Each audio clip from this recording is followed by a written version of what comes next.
That's not bad. I think it's a Right? good way to start. Look, everybody's laughing. No, Happy New Year, Clough and Ramona. Happy New Year. Welcome back to talk me through your process. you nailed it. Nailed it. Season 1, episode 6. Nice. No guest tonight. It's just the No three guest. of us checking in. Just the trifecta. The trifecta. That's it. Hey, we made it to our 6th episode. Woo-hoo. Yes, we should celebrate. Is anybody going to tweet about it? I don't know. I think we beat that horse. Horse. Ramona, you heard that, right? Sorry? Did you hear about Ramona didn't even hear that. No, it's okay. Ramona's in Sunday night mode. I'm getting total phantom listening going on too from Zoom. You know, you get that phantom limb kind of factor. They talk about it when you've had some sort of an amputation. Sometimes you think you still, I know it by story. I do not know it by fact. But just the idea, like, or you have an injured limb, but then it sort of feels like it kind of should be there and working. I'm kind of getting these weird sort of phantom hearing things going on. So like every once in a while, I'll actually hear things like, I don't know in any of your spaces, your digital spaces where you can hear your voice just like on a slight delay, but really mini style playing in all the kids' computers. So it's like you get this little tinny kind of version of your own voice. I swear, like sometimes I'll be sitting upstairs, not on the computer, family's gone out for something, and I turn, I'm like, damn, I thought I heard my voice there somewhere. It's this weird kind of ghosting echo effect from Zoom. Maybe it's the ghost of Clank. The ghost of Clank. No tech. Rest in pieces, Clank. So yeah, gathering again. Happy New Year. Coming back to see if we can scrabble together some little bit of chitty chat about leadership and what y'all are developing, what you're working on, what's working on you besides fatigue. So I got to be honest, my days are pretty full.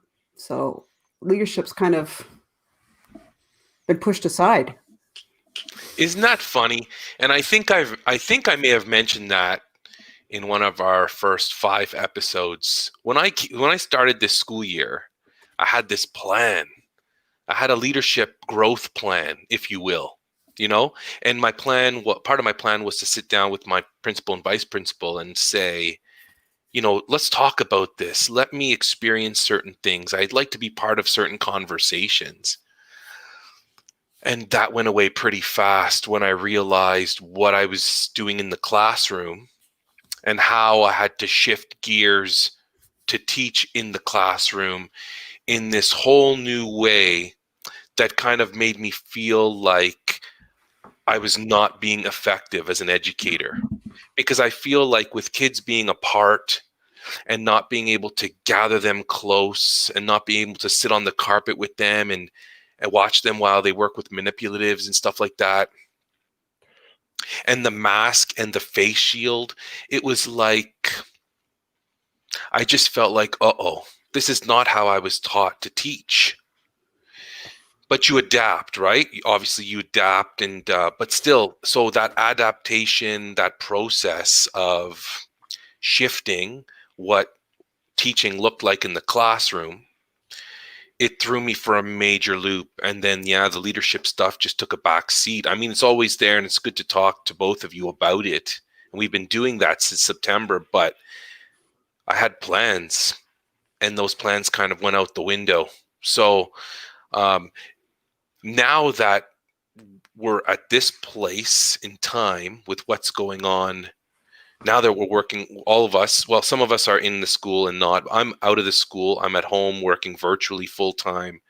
I have a real interest, and I don't know when I'll be able to quench this thirst, but I would love to talk to the principal and some of the vice principals at the virtual school to hear about what does leadership look like virtually.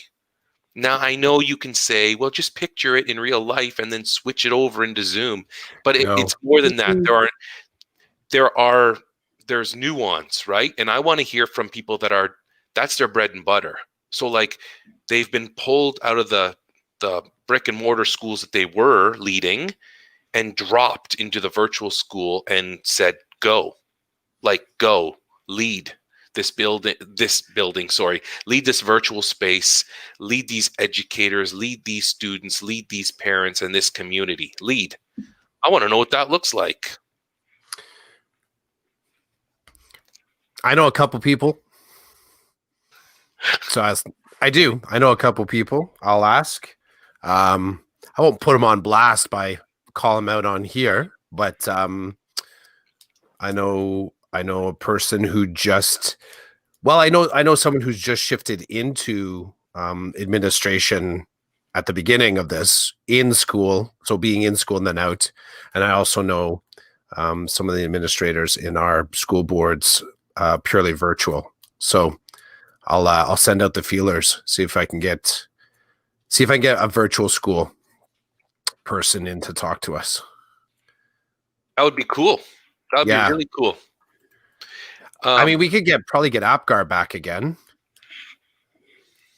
but and that would be fine too. It'd be good to have her back. I'd almost like to get her back maybe for the final episode, like if we're saying kind of June is our end of season 1 kind of a thing.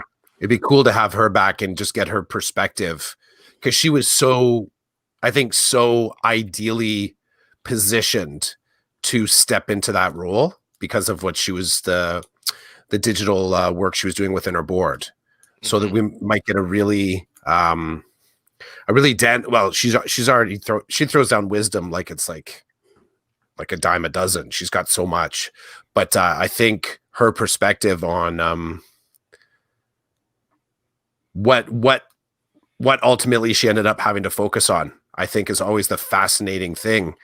You know, I think back to my colleagues taking the PQP1 I can't even believe that was just last July. Like, I took that course. And so many of them just chomping at the bit to get rolling in their leadership and get rolling in their practicums. And then September hit, and it's like 75% of what I saw on their sort of proposed practicums, I'm like, I don't know if that's going to work. Like, I really don't know, because it's dependent on having, bodies and capacity that way, being inside of a school that's not divided by an adaptive model, not being asked, just having access to the school as a resource. So yeah, it'd be cool, Jen Apgar. But I also, I know a couple people. I'll reach out and I'll see if I can get one of them in to talk about where they're kind of at right now. Cool. We have Tim joining us from Vancouver. Tim is the Teachers on Fire podcast. So welcome, Tim, and thank you for the much love to his Ontario colleagues. It's nice. So I want to bring us back to, I think, something we sort of put on the table, I don't know, in November or it was October, the invisibility of leadership right now, just as a kind of a launch pad. I think about how in every other school year, I probably would have been able to put in some designate work at the school. I probably would have been able to get a little bit of practical mentorship. I mean, I'm getting mentorship because I'm engaging in those conversations. That plan that you talked about, Chids, sitting down with the administrative team. I did a few of those back in September and October when I was talking about my learning plan. I said I want to align it with, the leadership framework. I want to sort of think more deeply of what I work on in my ALP and my learning plan and how it's connected to, the community of the school and the system as well. And they're like, cool, yeah, let's keep planning this out. And then stuff started to get kind of, I guess, crazy busy. And the conversations we never really got back to the kind of the earnestness of it, the intentionality of it. It was always on the fly, slightly quick, and just, okay, we'll talk. Yeah, we'll talk again, right? You get these sort of like express, almost like a Happy Meal versions of leadership conversations. Just get packed up really quick. Here you go. So, it got me really thinking about the invisibility now that leadership happens in. I would say that I get a clearer view of what it takes to lead from an administrative perspective in our adaptive model. That's what we call it in my board. From talking with my wife, she's a VP, so I do get the sort of the shape and tone and kind of like the color of what I see. So any of the things that I'm sort of presented in an email, we can kind of talk about stuff like that over dinner, just because we're both, we're just kind of sharing. But as far as stuff that really, like, it's funny, I don't even know. I think in September, I had a clue of where the holes were and the things that I needed to talk about. I don't know if I have a clue about that anymore. I could go back and look at my notes, but sometimes, you're kind of dependent on the school year to help you notice where you need to take your leadership efforts. And then you kind of bounce that off people that are currently doing projects and cool stuff. And I feel like all of that has disappeared. I feel like it's very hard to know what's going on with everybody too. I mean, there were certainly lots of opportunities for leadership within the classroom through collegiality, through your in-school PLNs. Mm-hmm. But because we can't congregate, because we are separate, it's very difficult to connect with what's going on in all those other places. And, okay, we have a staff meeting once a month. It might be on Zoom, it might be in person, but separated. And it's the things on the agenda, and that's it. And it's quick and it's boom and it's done. So it's hard, first of all, to keep up with the things that we need to do for our kids every day. Mm-hmm. It's also incredibly hard to keep up with those around us and what's going on in the office. There's probably 10,000 things that happened that maybe I could have been a part of, but that's just not, we just can't do that physically right now. Tim says he agrees with you, Ramona, that COVID has made collegiality exceptionally difficult. And I can speak to that. The minute we went remote, I don't really communicate with anybody. It feels like, now I do have a leadership connection because I'm involved in a leadership kind of initiative that started before we all had to go remote here in my region, which is it's kind of cool that I had that connection established, because that connection's continued on. But had it not been established, it wouldn't exist. And so I think for me, I'm literally like, in the room I'm in is where I do my work and my teaching. And it's like, when there's a break, I do normal things like go get a drink, go to the bathroom, get something to eat, and then I'm right back in here. And then when the day ends, it's like, oh, did I even have time today to reach out to a colleague and ask about this or that? I just feel like, this is me. I know other people are probably collaborating like crazy, but like, I'm not really connecting with anybody.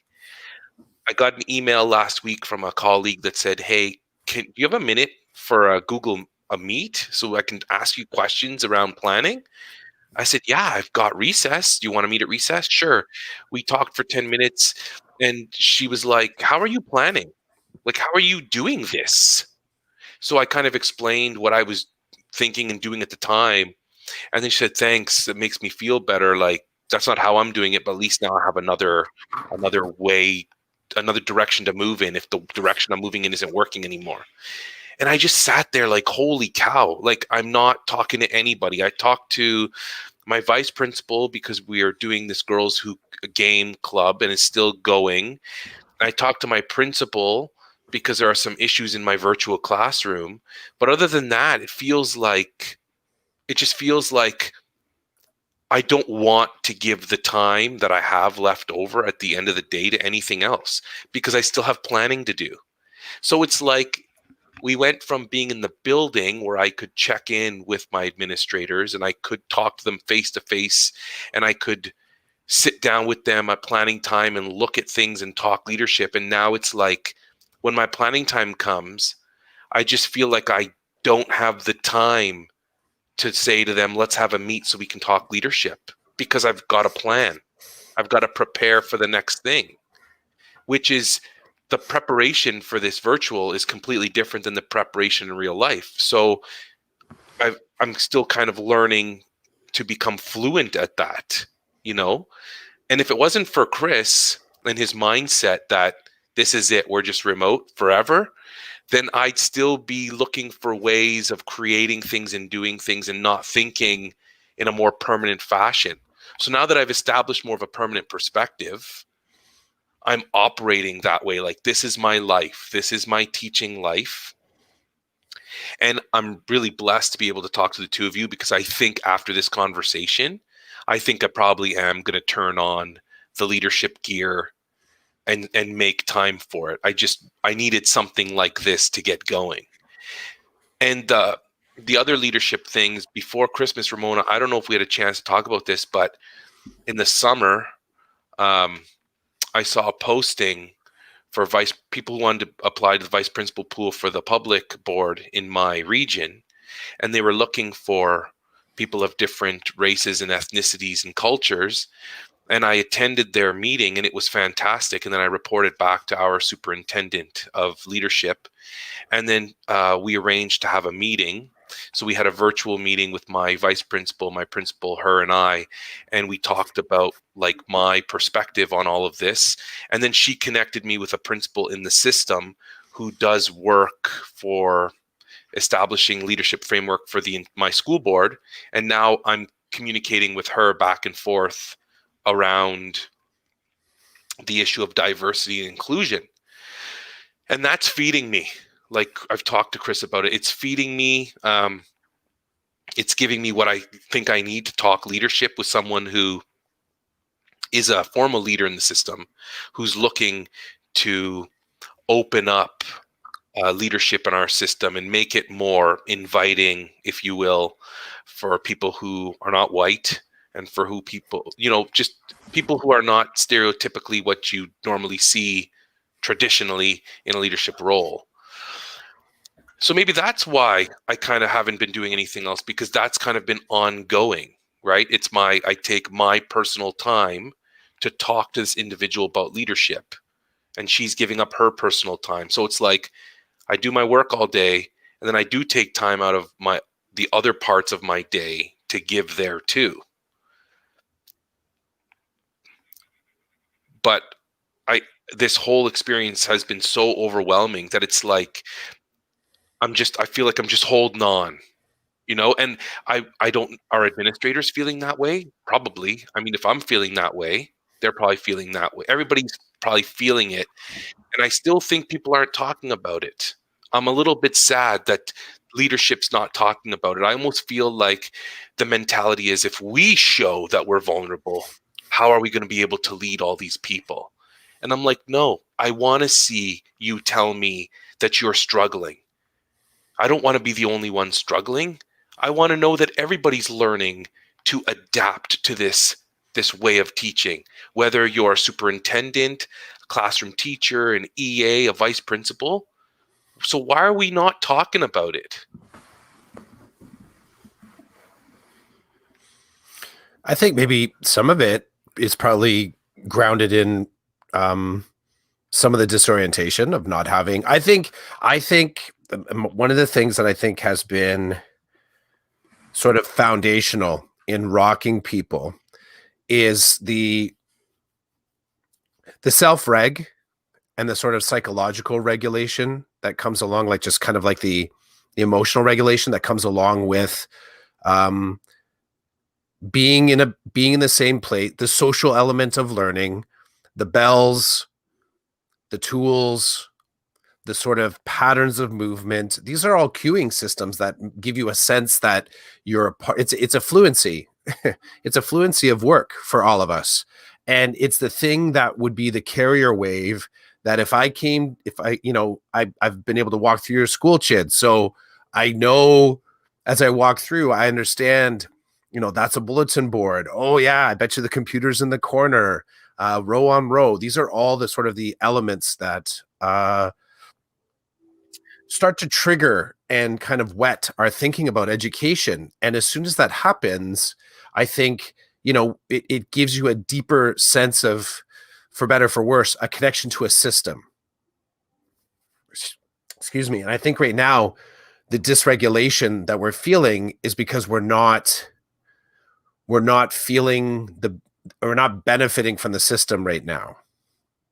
So everyone working out of their home, whatever started with kind of like oh, cool, I have snacks just around the corner and I can make coffee whenever I wanted, are sort of really kind of low-level placebos to make us feel like we're connected to the bigger picture of EDU. And I think as far as getting to those conversations, I'm sure, you could do some sort of do some sort of labor pyramid of hierarchy of needs. And I think where we aren't at right now is feeling that sense of safety.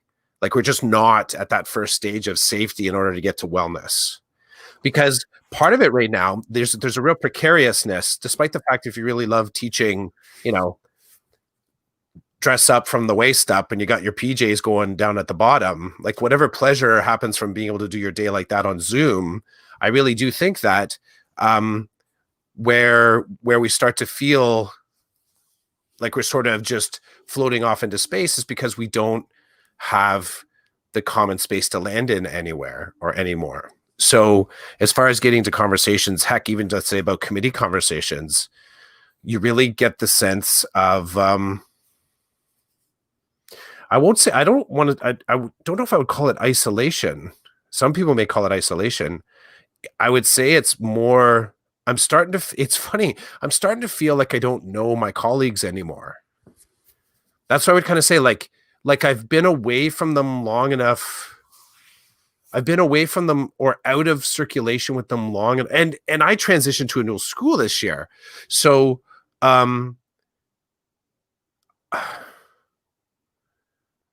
it's like, it's everything that happens with a long distance kind of love affair. You just start to put your care and love into another place. And I wonder, if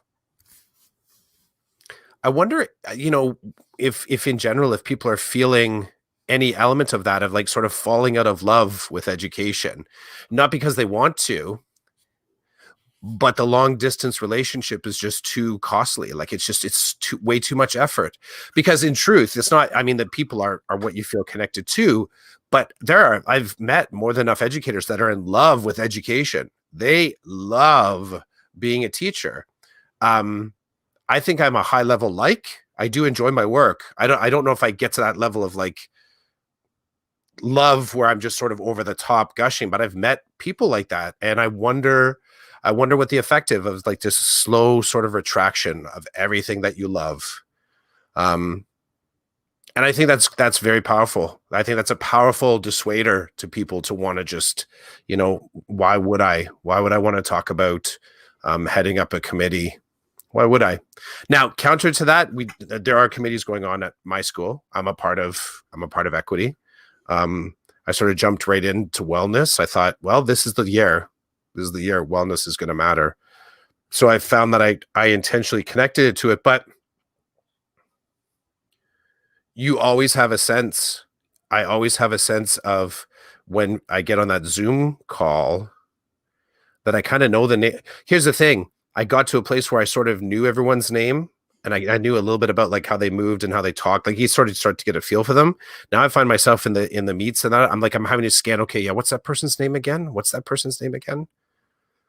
So yeah, I'm really feeling the distance. Yeah, I'm with you on that. And I'm loving my family tons. I've totally got to know my family in a way that I have never gone so deep with my family. Like, and I'm there's a gift. But yeah, I just feel that sort of like floating on the waves, just kind of like drifting. Some of the cues are gone though, too, don't you think, Chris? Like when we're in the building and things are operating like they were pre-COVID, you're coaching with people. You're physically in the room with people. When someone's having a bad day and they're in the staff room ranting, you're hearing it. You see them at the photocopier. Those cues for whether it's wellness or just collegiality or just being able to talk to them, like they're in your face. You are feeling you're that back and forth is happening because you are physically there with them, and you see those cues and you react to them. When we're in a Zoom meeting and we're going over whether it's committee business or a staff meeting, it's those events, and we're not getting those cues from each other, and so that's hurting that collegiality. That's making us feel less a part of that community that we are in. And I feel that is contributing a huge deal to wellness.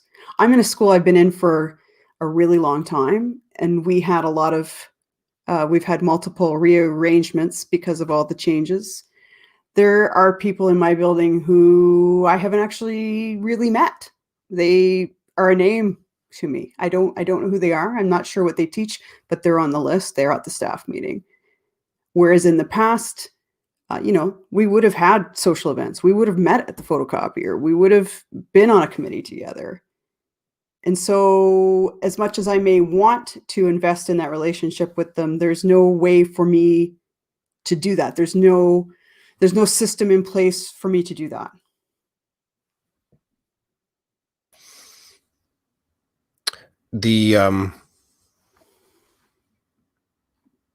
I think that so last year, creeping up on this time, I knew that when we were told we weren't coming back for the first couple weeks after March break, I started to sort of watch on socials, and there was a grieving process that was playing out on socials.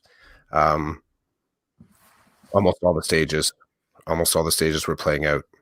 And face to face, talking to people too. You could see where they kind of were as they approached acceptance. And I had a conversation, which I think this bounced up at some point in one of our convos about getting to a post-compassion sort of like space in how we're going to respond to COVID, and how we're going to start to think about the educational system. I think at the time, last year we were talking about education moving forward post-COVID. I feel this time around we're talking about education with COVID, as in I haven't heard like last year the conversations were more about beating it. I feel we're more around mitigating now. I mean, our whole school year this year was about mitigating. It wasn't about, like, we came back in September with mitigating factors, right? We're going to have all the safety. We're going to have all the protocols. We're going to have the PPE. We're going to reduce the harm reduction. And when I flip back to that time, the things that I was looking for in the conversations with individuals, and there were people that were broken and sad, and all sort of levels of emotionality, disconnection, elation. They were happy that finally they could move to digital teaching. They always wanted to do it. And some of those people were also big supporters of the students that this would be fantastic for as well. They were speaking up on their behalf. I was really listening just for individuals that were speaking frankly about the grind that they were going through, and talking just plainly about the tools of the trade that they were developing, and talking about it in such a way that they were not designing blended learning. They were embracing and stepping into digital learning in a way that they burn their boats. They're just like, I'm in a mindset. I can go back to my binders. I can go back to my systems, because the last couple hundred years of education, that system's waiting for us. So it's not even a decision. I'm just taking this time to design things that exist digitally, and I'm going to go that route. But again, this was with the mindset, even though they're designing digitally, it was still sort of under the guise of we're going to be going back, right? But I'm going to put my energy into digital. Because we're now in the space where we've proven that we can flip with very little notice and go to digital teaching, and the impact is similar, I think, to digital learning, digital leadership. I feel the conversation shifting now to what will school look like? What will our next version of school look like? That includes the reality of having COVID with us every single day. Every single day. And we're going to get to a space, and sorry, not that I'm suggesting we will, but the conversation I feel is moving to that space of it's not a what if, it's just when, and do we have the tools ready for that? Because we're talking about mitigation now, it almost feels like when it comes to conversations about leadership, that if we have burned our boats to a degree, as in we need to have a digital system that parallels the robustness that we perceive we had in sort of like, face-to-face learning all the time. It's really got me wondering about the leaders that are sort of doing similar things, as in they're saying to themselves, maybe schools are going to go back to face-to-face. Maybe we're going to get post-COVID, but I'm going to start redesigning my whole portfolio to sort of look at, even if I wasn't going to be a virtual administrator, they're going to ask themselves, what does it mean to my pedagogy as a leader if I accept the fact I'm never going back into a school again?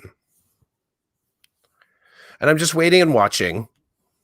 I don't know if the conversation is ready for that type of a conversation. I don't know if the conversation, I don't know if the educational body is ready for that type of a gut punch. But I feel that's part of the cohort that us three are a part of. And well, to thought fuel bomb on this, I signed up for my PQP2. That starts at the end of February. And I'm really eager and hopeful that they feel that whoever's leading the course had some moment when they agreed to lead the course where they're kind of like, crap, I need to rebuild this whole thing. Because the PQP stuff that's currently here doesn't really take us in the direction, like it's the content of the course is not going in the direction of where education's going.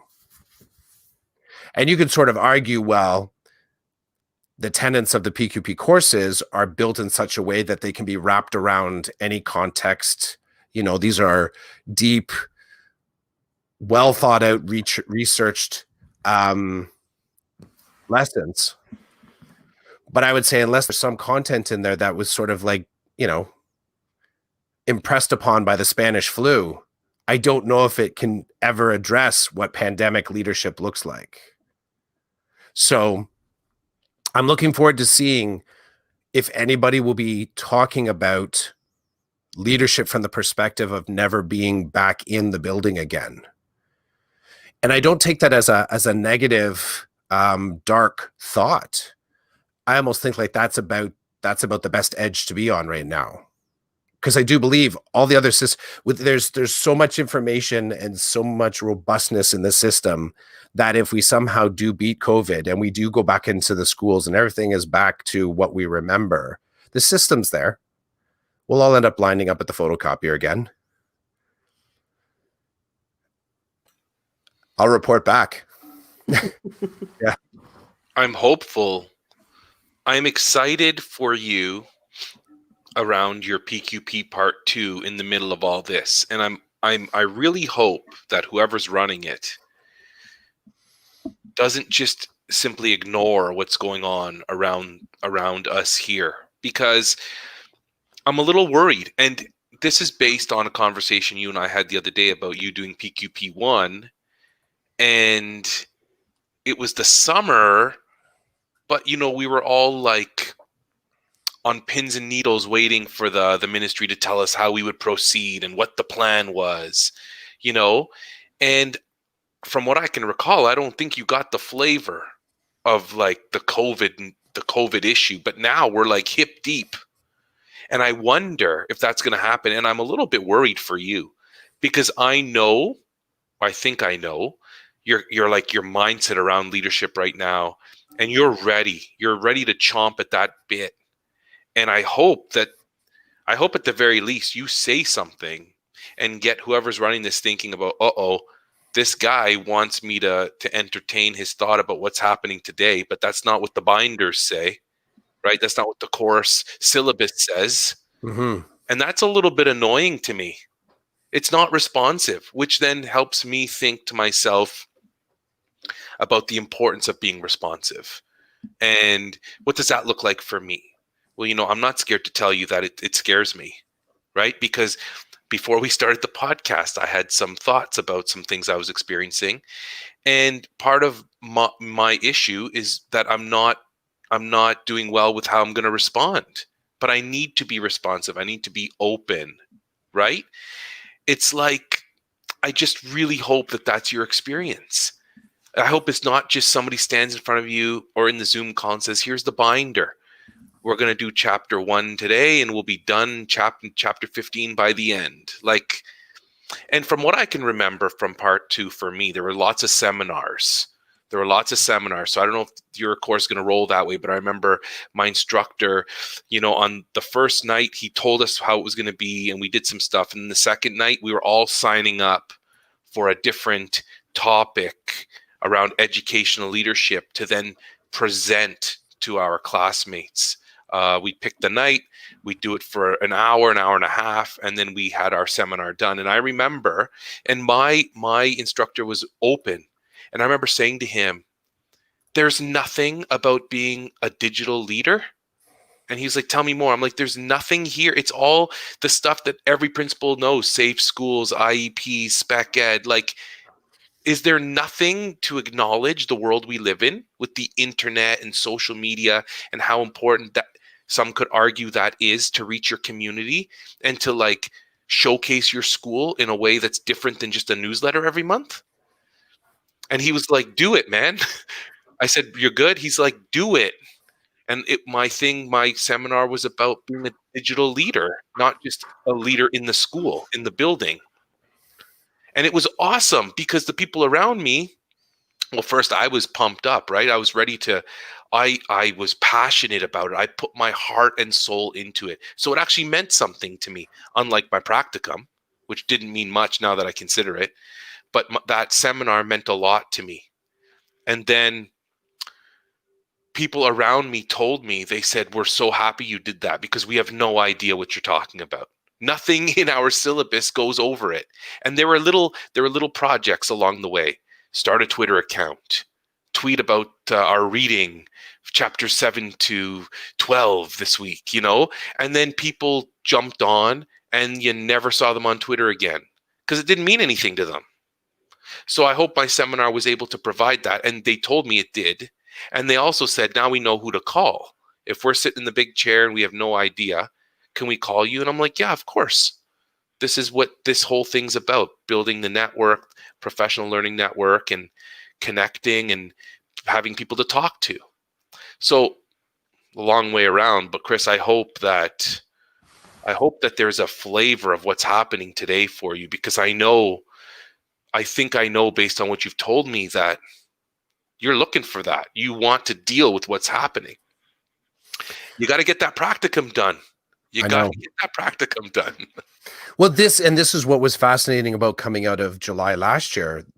Like I said, the practicums that people had designed, I thought, well, that works great as long as you have a whole lot of people around you, especially the data. I mean, the data tracking, being able to, the convenience of data tracking when all the kids are in the school, like really, and you can do quick collabs in the hallways and drop in on teachers and sort of say, hey, how's this project going? Like, so much of the assumption, there was so much assumed convenience built into those practicums. The practicum I designed, I could still do. And the practicum I designed actually took into account that we would not be doing school regularly. I could still activate that if I wanted to. but I'm kind of sitting on the fence, kind of, I guess, watching to see what does the school need. Like, I needed that practicum in order to have my PQP1 signed off on. I had to have that done. I know in order to have my PQP2 signed off on, I have to have that completed. But I'm also in the space where I want something that is responsive to the needs of the school. So I'm not in any hurry to do it. I'll get it done. Of course I'll get it done. But I'm not in any hurry to do it. I'm also cognizant of my load. So it's enough to do a like a post-grad course at the same time that you're teaching, and my family and trying to live and, all that other kind of stuff. So I'll do the practicum in a year where I'm not taking any AQs or PQPs. Why double down, right? I feel no need to double down. And I feel like I can take my time to decide, what do I got? I got 3 years before it's going to cost me $150. If I need an extra year, I'll pay the money. I'll find a way to pay the money. Just flat out. One of the books that we're using, the published date is 2017. And I feel like if we were in 2017 and something was written that was 4 years out of date, it wouldn't be so bad. But I feel like in 2021, using a text that was published in 2017 almost makes it 10 years out of date, considering even what has happened in our social conscience and the education system. And with pandemic, the book is that we're using is School Climate, Leading with Collective Efficacy. Don't know. I ordered it. I'll read it. But it can only be so generalized. Like, no one's tolerating generalized learning now. No one's looking for broad strokes. You're not going to drop into something sort of blandly and generalized talking about innovators' mindset unless you're somehow going to include an equity lens, a social conscience lens, now a pandemic response lens. We don't get to say stuff like that anymore. We did 4 or 5 years ago. Barry Bennett, that was the greatest feel-good salad that every school ever got, about different intelligences, graphic design, graphic organizers, like everything about that. We were able to talk nicely about education. I think we're in a space of truth. So I'm concerned that a book that we're going to use as our only core text, probably everything else is going to be, as you said, presentations, speakers. But I am concerned when I think about the invisible leadership from this past year. And I know admin is suffering as well. I know they are trying to figure out who they are, what they are, why they're doing what they're doing. This could be a very uninspiring PQP too, or I could be on fire for the full 3 months. A lot of that could be who you're with, though, too, right? Yeah. PQP is not just the leader. I mean, a lot of PQP is the people that you're having those discussions with, and if there's like-minded or even not like-minded, those discussions are what makes it work for you. I will say I do appreciate those, but I'm also keenly aware of, I just paid $990 and I expect to have someone in front of me that's facilitating, that's gonna light up the topics, that's gonna have an angle in. I appreciate all my colleagues in there, but I didn't pay $990 to just learn from my colleagues and develop my craft there. I'm at my heart an apprentice too. I know that about my learning.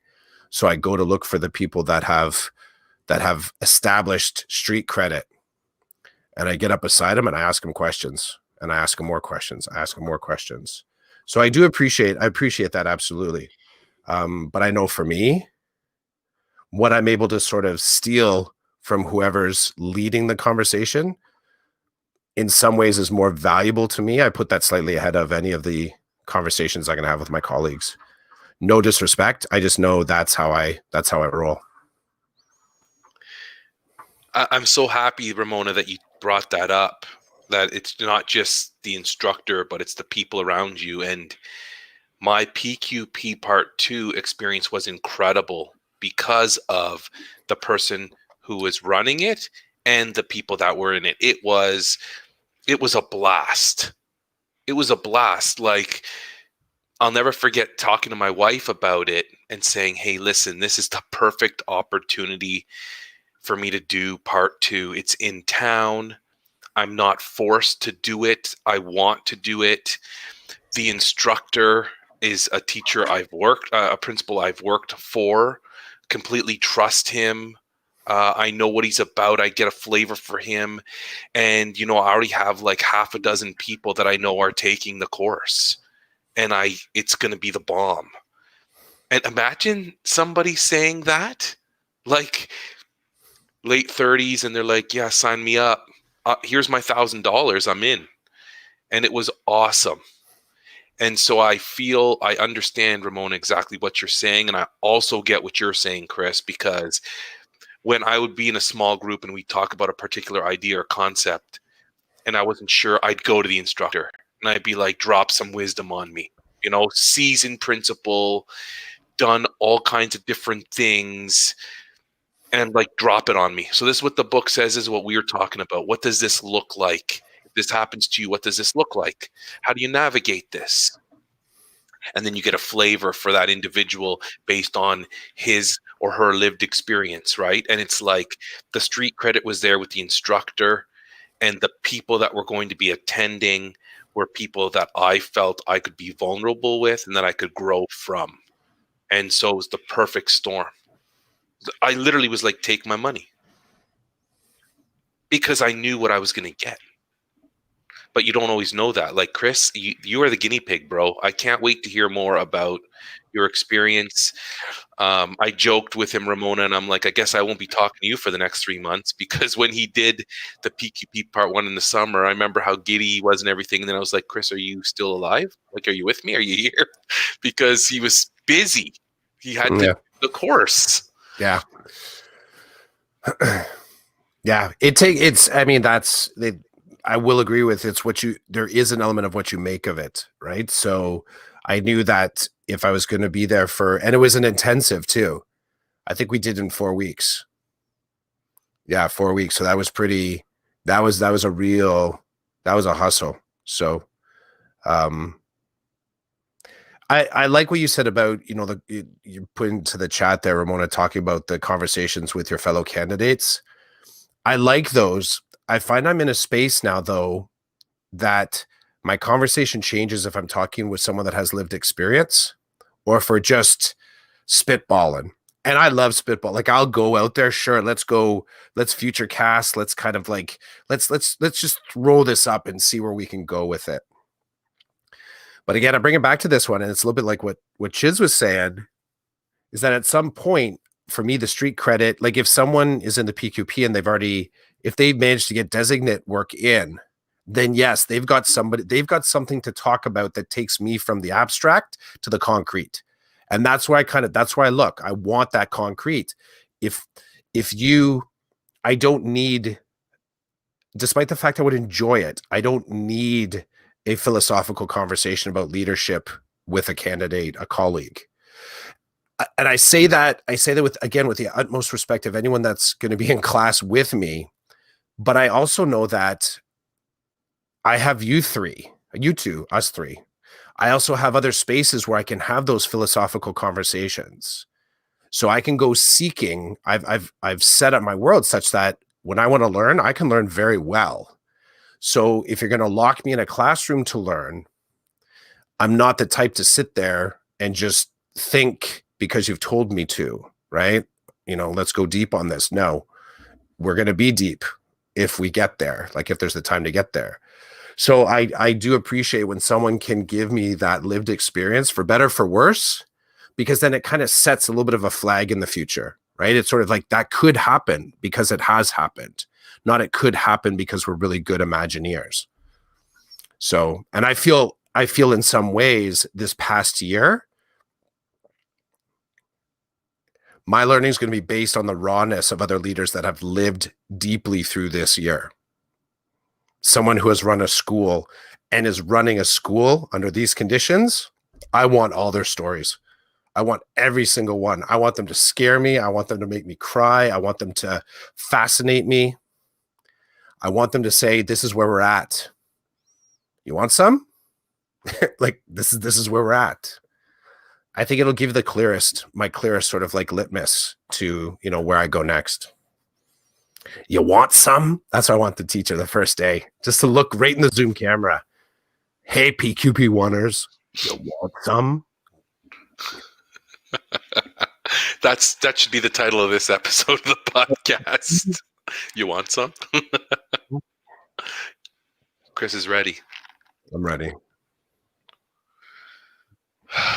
Let's report back.